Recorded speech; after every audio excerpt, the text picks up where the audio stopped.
Hey guys, this is Brad with Dallas Geek, and I'm here today with... Oh, I'm supposed to talk now? Well, hey, my name's Chuck Huber. And... Erica Muse. And we're here talking about Chuck's, we'll say, amazing voice acting career so far. All right. So, yeah. I'd say amazing.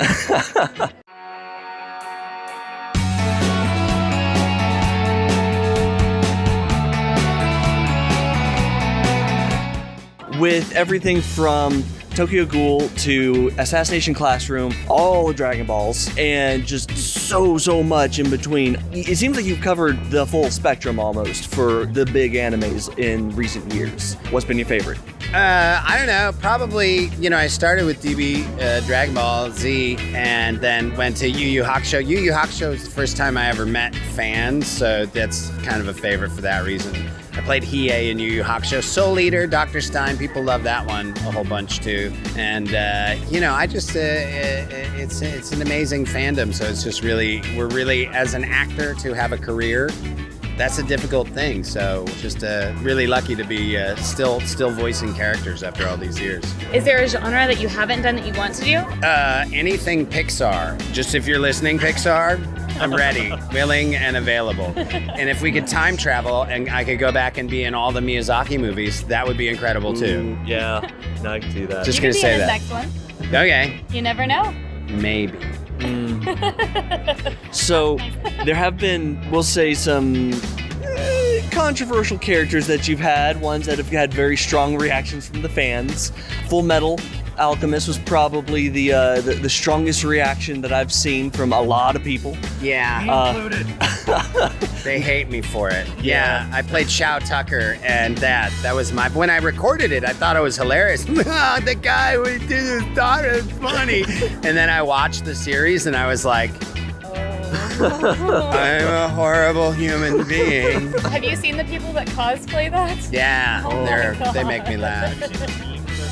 Oh yeah. Oh. Yeah, I love the memes. And listen, I used to have a little Nina Alexander plushie that I would keep under the table, and I'd pull it out and be like, Oh, that's what it was. and Yep. people would cry. And they'd Yep. yell at me. They'd be like, you deserve to die. And I'd be like, why? And they'd be like, because you're Shao Tucker. And I'd be like, you're a really precocious 7-year-old girl. And then they'd punch me. Nice. I've been punched by 7-year-old girls. That seems fair. Yeah. I mean, if you haven't been punched by at least one 7-year-old at one of these conventions, you're not doing your job right. What parent is letting their 7-year-old watch Full Metal? That's my real question. You have a Because that's point. wrong. You have a point. It's totally wrong. Erica? I'm sorry. Rufus just had to be in the shot today. Just petting. He's not listening. Petting. I gave him nachos under the table. It just wasn't enough. He had to be in the shot. So, what is your favorite type of character to play? I like bad guys. I like bad guy, good guys. Good guy, bad guys, the ones that you're like, I'm not sure, is he a good guy or a bad guy? And then, it eventually is revealed one way or the other whether or not he's good or bad. But usually they end up like Hiei's a bad guy, good guy. Android 17, now bad guy, good guy. Dr. Stein, bad guy, good guy. Kulalu, bad guy, good guy. Good guy, you like bad to guy. confuse people. I do. Well, I think any sort of traditional hero stuff, I don't have that in my voice, I'm a hero, but no, it doesn't sound right when I try to do that. I just Sure. sound like Do you this. enjoy the unveiling to the fans of whether they're going to be a hero or a villain and really embodying that side? Yeah, and I think there's a lot of... Rufus just popped up over there. I think there's a lot of, there's conflict in humanity. Like, your real self has a lot of, brokenness to it, if you're honest. A lot of times I think the people who look like there's nothing broken in them are the ones that are maybe truly the most broken. That was really deep, man. I know, it's totally deep. You did that yesterday in your class. Did I? Just went so far into the depth of science. I did. before we Sometimes I acted, yeah. science. So then how would you categorize Pilaf? He's definitely a good guy, bad guy again, right? Because he's always tried to dominate. But it never works out. He just never can quite make it happen.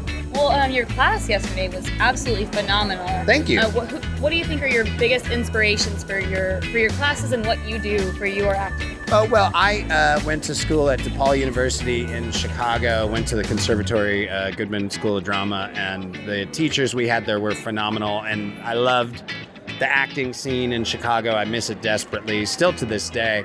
If there was some way for me to have just stayed working on stages in Chicago and making money and raising a family, I might have stayed, but Dallas, Fort Worth is cheaper. It's true. A little bit. But yeah, Chicago acting, the DePaul University, those are my inspirations.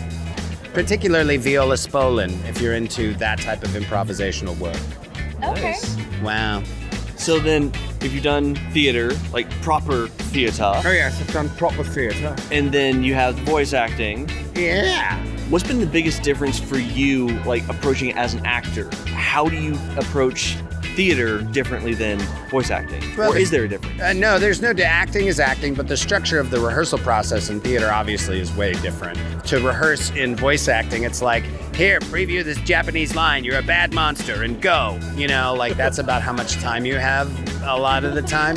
Not really, the director will give you a little bit more background than that, but there's not a lot of time to mess around. In theater, you get to sit around the table for the first 8 hours and just read the play and talk about the characters. And you really get to explore and figure out how you all want to work together. Because theater's the truest acting experience for me, because you get to play from curtain to curtain in the life of that character, and depending on how you do your backstage stuff, you can just be that character the whole time. And you interact with the other actors a lot more and feed off of each other a lot more, I would say, in theater as opposed to voice acting. Voice acting, a lot of times you don't even meet the other actors. No, You're you- recording at different times in No, the you- studio by yourself. You won't even see them. All you'll see is maybe their snot and spit on the pop screen. You'll be like, oh, Ian Sinclair's been here. I can tell. Yeah, that smelled. Yeah, that's Ian. All right. No, that's about the most interactive. Sometimes you come into the booth and it's a little stank. And you're like, wow, somebody was stinky right before this. Nice. That's the. Or if they record before you, you can play off of them, Yeah. which is truly a lot of fun. Especially like when I recorded just this episode of DB Super with Android 17 and Goku. Sean had already laid down his stuff, and he and I'd never acted together in any anime, to my knowledge, and so this was the first time I was getting to play off him and getting to do Android 17, who's a very chill dude, next to Goku, who would not be Very described as chill. It was a comedy gold right there, my friends. It's a perfect Abbott and Costello routine I've we heard got it's going always on. best to record last, because then everybody else's voices are... Yeah, if you can record last and hear what everybody else has done, it's a lot easier. You have a lot less work to do, a lot less imagining. We mentioned briefly the memes of your characters that exist online. Yes. Have you seen much parody of the different shows or characters that you've done? Oh yeah, the stuff that DBZ Abridged was doing with the androids was hilarious. Look at my trucker hat. People don't know I was Android 13 too, so I have the dubious distinction of being two androids. I don't know if anybody else is, but I am. I personally always love seeing where the fans will take their parodies of, especially the well-established properties like Dragon Ball, and be able to say, okay, well, this is how I interpret it, and then see the guys like you that actually made that a thing in the first place, and see what you thought about it, because there's always a variety of reactions to it, from the absurd, like, I never would have thought that, but that's amazing, to I respect that, I wish I would have thought of that when I was doing it. So, like, has there been any kind of reaction for you seeing some of the stuff that has been put out there of your characters going, I never really thought about my own character that way? No, I mean, good attempt, but it's not me. Nice. Very nice. He did them all correctly the first I did. time. I did them perfectly. I don't know what the problem is. I do everything perfectly. Just ask me. Just don't ask my children. Well, I mean, is anybody's children really a fan of their parents' work, though? No, Honestly. not really. Usually not. Although my kids, they dig it sometimes, some of the stuff. I caught my son watching My Hero Academia.